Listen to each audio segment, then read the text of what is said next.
चाचा सुनो तारो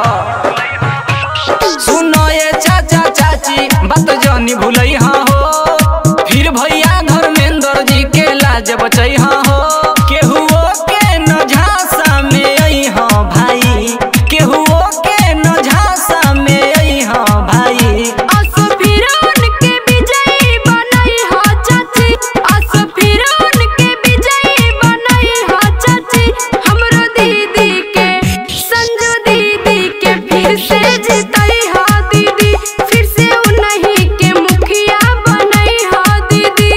धर्मेंद्र भैया जिंदाबाद जिंदाबाद जिंदाबाद संजू दीदी जिंदाबाद जिंदाबाद जिंदाबाद क्यों पड़े हो चक्कर में कोई नहीं है टक्कर में क्यों पड़े हो चक्कर में कोई नहीं है टक्कर में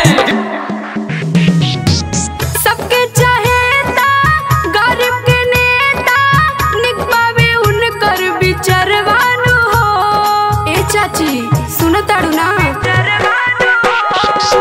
दिलवा के साचा काम कैली अच्छा जनता में गौवा जवरवानु हो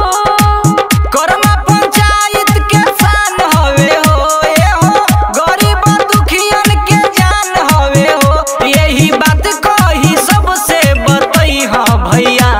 यही बात कही सबसे बतई हाँ चाचा वोट कटवन के फेरा में ना आई हो दीदी वोट कटवन के फेरा में ना आई हो दीदी हमरो दीदी के संजू दीदी के फिर से जिताई हो भाभी फिर से उन्हीं के मुखिया बनाई हो भाभी।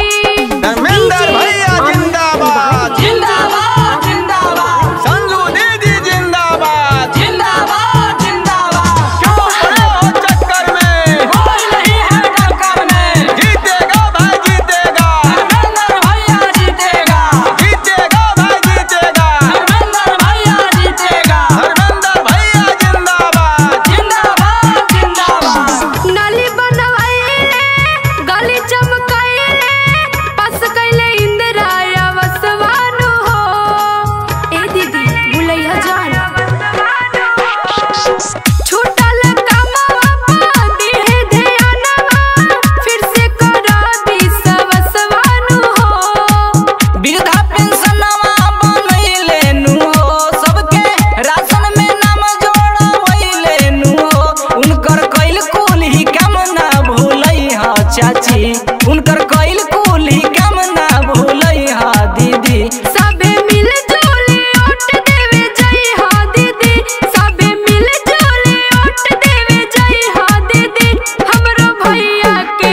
धर्मेंद्र भैया के फिर से जिताई हो भाभी संजू दीदी के मुखिया बनाई हो भाभी। सुनो ये चाचा चाची बात जानी भूलई हाँ हो ये चाचा सुनो तारो सुनो ये चाचा चाची बात जानी भूलई हाँ हो फिर भैया धर्मेंद्र जी के लाज बचई हाँ